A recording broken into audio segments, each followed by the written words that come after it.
prolongé au Paris Saint-Germain. Il a même d'ailleurs repoussé une très grosse offre du Paris Saint-Germain pour prolonger avec le club. C'est une rumeur qui nous vient d'Angleterre et qui a été inventée de toutes pièces par une page Twitter anglaise, dont le seul but était justement de faire véhiculer cette rumeur, sachant que cette page publie énormément d'infos liées à Manchester United. Le but était évidemment de faire comprendre que ça avait un rapport avec le fait que Manchester se cherchera un entraîneur cet été et que Luis Enrique aurait donc repoussé l'offre du Paris Saint-Germain pour devenir le nouveau coach de Manchester l'été prochain. Le problème avec cette rumeur, c'est qu'elle cite le média Bild, qui est un média allemand. Or, les médias allemands ont fouillé et ont travaillé, en gros, ils ont fait le taf que vous auriez dû faire, et ils ont réussi à prouver que Bild, le média allemand, n'a donc jamais publié une quelconque info qui disait que Luis Enrique aurait repoussé une grosse offre du Paris Saint-Germain. Mais même sans ce débunk, en étant intelligent 2 minutes, on se rend compte que absolument rien n'est crédible avec cette info, puisque Luis Enrique vous le dit lui-même, il veut rester au moins une dizaine d'années au Paris Saint-Germain. J'ai conscience que ça fait pas sens dans la tête des supporters des autres clubs que le Paris Saint-Germain.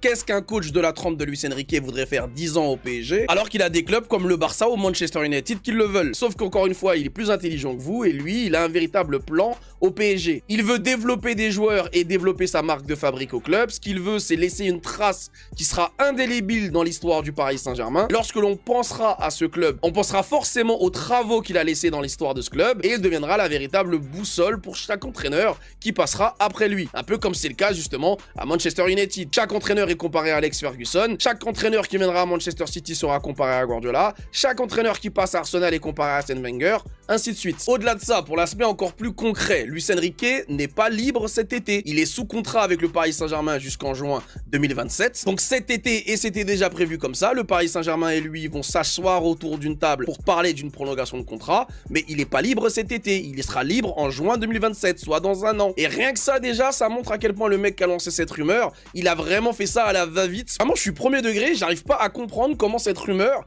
a pris autant d'importance. Et enfin, j'ai envie de dire, et surtout, beaucoup de personnes sous-estiment la relation très forte qu'il y a entre Luis Enrique et Luis Campos. Les deux, c'est un peu comme Dupont et Dupont, ils se sont vraiment bien trouvés. Ils veulent travailler ensemble, ils veulent continuer de bosser ensemble. Interrogé sur la rumeur autour de Luis Enrique par un journaliste français qui travaille pour Canal+ Foot, Luis Campos a expliqué que tout était fake. Pour rappel, Luis Enrique veut continuer de travailler avec Luis Campos, et Luis Campos, il a prolongé au Paris Saint-Germain jusqu'en 2030. Il a d'ailleurs expliqué, le Paris Saint-Germain sera son dernier club. C'est pas forcément son dernier contrat avec le PSG, probablement qu'il prolongera après 2030 si Luis Enrique est toujours là et que leur relation est toujours au beau fixe, mais concrètement, il a expliqué que c'était son dernier club. Après le Paris Saint-Germain, il ne prendra plus en charge un club. Le Paris Saint-Germain sera son baroud d'honneur. Une fois qu'il aura terminé tout ce qu'il a à faire au Paris Saint-Germain, eh ben, il prendra sa retraite. Donc c'est pas demain la veille que Luis Campos va partir du Paris Saint-Germain. Et Luis Enrique, bah, il va continuer de travailler avec lui parce qu'encore une fois, c'est la volonté des deux hommes, ils veulent continuer de travailler ensemble. Et c'est pour ça que le Paris Saint-Germain va lui proposer un contrat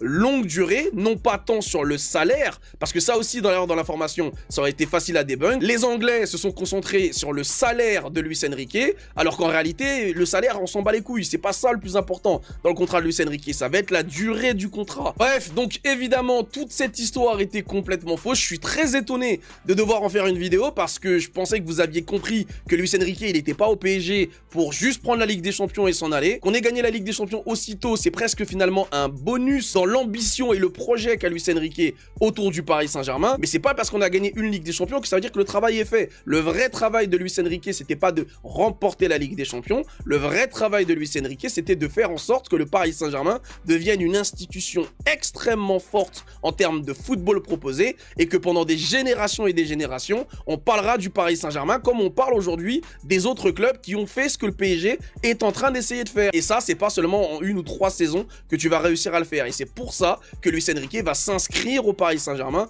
sur la durée. Partez du principe pour certains supporters que vous n'allez connaître que Luis Enrique au Paris Saint-Germain et ce pendant de très longues années. Probablement que quand le PSG changera de coach, vous serez sûrement marié avec des enfants alors qu'aujourd'hui vous allez au collège. Après Vitinha, après Dembélé et Désiré Doué, que je suis fier d'avoir été l'un des seuls supporters du Paris Saint-Germain à avoir pris la défense de Warren Zaïre. Emery. Ultra critiqué pour ses performances après son deuxième retour de blessure. Physiquement, il avait énormément de mal à retrouver son rythme à cause du fait justement d'avoir enchaîné ses deux blessures. Warren Zaïre Emery affichait des performances pas forcément au niveau de ses partenaires. Critiqué par la communauté parisienne, qui comme d'habitude perd patience lorsqu'un joueur revient de blessure ou n'affiche plus le niveau qu'il avait il y a quelques matchs. Certains même exigeaient de la part du club qu'il soit transféré à cause du fait qu'il touche 11 millions d'euros par an. Et bien actuellement, Warren Zaïre Emery est en train de faire fermer la bouche non seulement aux Parisiens, mais également à tous les non-supporters du PSG qui s'étaient engouffrés dans cette brèche, repositionné arrière droit pour gagner du temps de jeu, mais aussi pour supplier Achraf Hakimi. Même à ce poste-là, on sentait que Warren Zaïre Emery avait énormément de mal à se lâcher